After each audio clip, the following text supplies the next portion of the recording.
ગુજકેટની provisional answer key finally મુકાઈ ગઈ છે. તમારા મગજમાં ઘણા બધા સવાલો હતા કે સર આમાં ક્યાંય મને કૃપાગુણ મળવાના છે, ગ્રેસિંગ મળવાનો છે, આ પ્રશ્ન ખોટો હતો, આમાં 2 જવાબો સાચા આવતા. તો આજના આ વિડીયોમાં હું તમને બતાવી દઈશ કે ભાઈ બોર્ડે ઓફિશિયલ આન્સર કી બતાવી દીધી છે.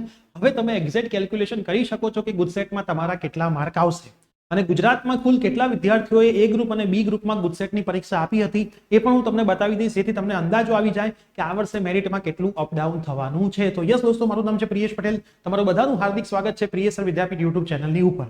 આખી એડમિશન પ્રોસેસ આપણે આપણી યુટ્યુબ ચેનલ ઉપરથી દર વર્ષે ફ્રીમાં શીખવાડીએ છીએ. ડિગ્રી એન્જિનિયરિંગ હોય, ફાર્મસી હોય, ડિપ્લોમા હોય કે D2D હોય, આખી એડમિશન પ્રોસેસ સમજવા માટેના વોટ્સઅપ ગ્રુપ બનાવેલા છે. એક પણ વોટ્સઅપ ગ્રુપ જોડ્યું ના હોય તો ડિસ્ક્રિપ્શન બોક્સમાં લિંક છે, વોટ્સઅપ ગ્રુપ જોડી લેજો.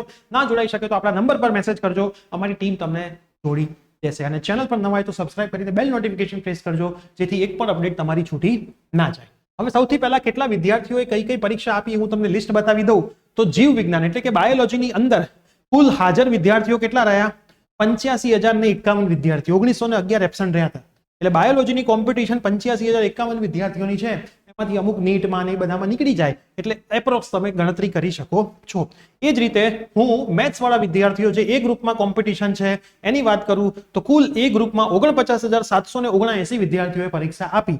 1802 એબ્સન્ટ રહ્યા. કુલ 51,581 ફોર્મ ભરાયા હતા, પણ આપણે આટલા જોવાના 49,779. તો આવડી મોટી કોમ્પિટિશન આ વખતે થવાની છે.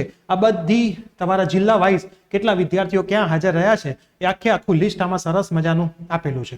ટોટલ આટલા વિદ્યાર્થીઓ બેઠા હતા. હવે આપણે વાત કરીશું પ્રોવિઝનલ આન્સર કીની. તો જો આ ગુજરાત બોર્ડ દ્વારા પ્રોવિઝનલ આન્સર કી ઓનલાઈન જ મૂકી દેવામાં આવી છે, એમની વેબસાઇટ ઉપરથી જ આપણે જોઈ લીધું છે. હવે આપણે જોઈએ ક્યાં કેટલું ગ્રેસિંગ છે. બરાબર, આગળ બધી વાર્તાઓ કરી છે, આપણે ક્યાંય એમને દલીલ કરવી નથી. ભાઈ તમે જે આપ્યું એ બધું બરાબર જ છે, આટલું સહેલું પેપર તો તમે કાઢ્યું હતું, એનાથી વધારે તમે શું કરી શકો. મેથ્સની આન્સર કી છે તો મેથ્સમાં તમને એક ગ્રેસિંગ મળેલું છે. બરાબર, મેથ્સમાં ક્વેશ્ચન નંબર 2 બરાબર, એમાં એક ગ્રેસિંગ છે, પણ તમારી કઈ હતી એના પ્રમાણે હશે કે ભાઈ તમારી બુકલેટ કઈ હતી એ પ્રમાણે, પણ એક પ્રશ્નમાં તમને ગ્રેસિંગ મળશે. બરાબર, અહીંયા નીચે લખ્યું છે સ્ટાર કરેલું, મતલબ પ્લસ 1 ગુણ પ્રદાન તમને કરવામાં આવશે. હવે ફિઝિક્સની વાત કરું તો ભાઈ ફિઝિક્સમાં આખું પેપર સરસ હતું, આપણે આખું પેપર સોલ્વ કરાયું હતું, ક્યાંય ભૂલ લાગી નહોતી. ઘણા વિદ્યાર્થીઓ કહેતા હતા કોમ્યુનિકેશનનો પ્રશ્ન બહારનો છે એટલે મળી જશે, તો જો ક્યાંય માર્ક આપ્યા નથી. એટલે ફિઝિક્સનું તો પરફેક્ટ જ છે, એકે માર્ક વધારાનો આપ્યો નથી. કેમિસ્ટ્રીની હું વાત કરું તો કેમિસ્ટ્રીમાં પણ એક પ્રશ્નમાં ગ્રેસિંગ આપેલું છે, એક સ્ટાર દેખાઈ રહ્યો છે. તો કેમિસ્ટ્રીમાં પણ તમને એક પ્રશ્ન મળી જશે. હવે ગ્રેસિંગનો મતલબ શું? તમે લખીને આવ્યા હશો તોય મળી જશે, નહીં લખ્યો હોય તોય મળી જશે, સાચો લખ્યો હશે તોય મળી જશે, ખોટો લખ્યો હશે તોય મળી જશે. એક પ્રશ્ન એક માર્ક તો બધાને મળી જ ગયો. બરાબર, એટલે હવે ચિંતા નહીં કરવાની સાહેબ, મેં તો છોડ્યો તો, મેં તો લખ્યો તો, તમને એ માર્ક મળી જ જશે. બરાબર, પ્લસ 1 ગુણ તમને મળી જશે.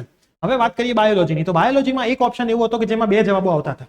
એમાં તમે બંનેમાંથી કોઈ એક ટીક કર્યો હશે તોય તમને માર્ક મળી જશે, બંને ટીક કર્યા હશે તોય તમને માર્ક મળી જશે. તો બાયોલોજીમાં એક પ્રશ્નમાં 2 વિકલ્પો સાચા છે, કોઈ પણ એક વિકલ્પ સાચો ગણાશે. તમે ગમે તે ટીક કર્યો હશે એ તમારો. તો બાયોલોજીમાં 2 વિકલ્પો સાચા છે એક પ્રશ્નમાં, કેમિસ્ટ્રીમાં એક ગ્રેસિંગ છે, મેથ્સમાં એક ગ્રેસિંગ છે, ફિઝિક્સમાં કોઈ પણ જાતનું ગ્રેસિંગ આમાં આપવામાં આવેલું નથી. તો આ ઓફિશિયલ ગુજકેટની આન્સર કી પણ આવી ગઈ છે. કેટલા વિદ્યાર્થીઓ બાયોલોજીમાં અને મેથ્સમાં એક્ઝામ આપી એના આંકડાઓ પણ આવી ગયા છે. તો ફટાફટથી આ વિડીયો બધા મિત્રોમાં શેર કરી દો. ચેનલ પર નવા હોય તો સબસ્ક્રાઇબ કરી દો. મળી આવી કોઈ નવી અપડેટ સાથે. Till then bye bye.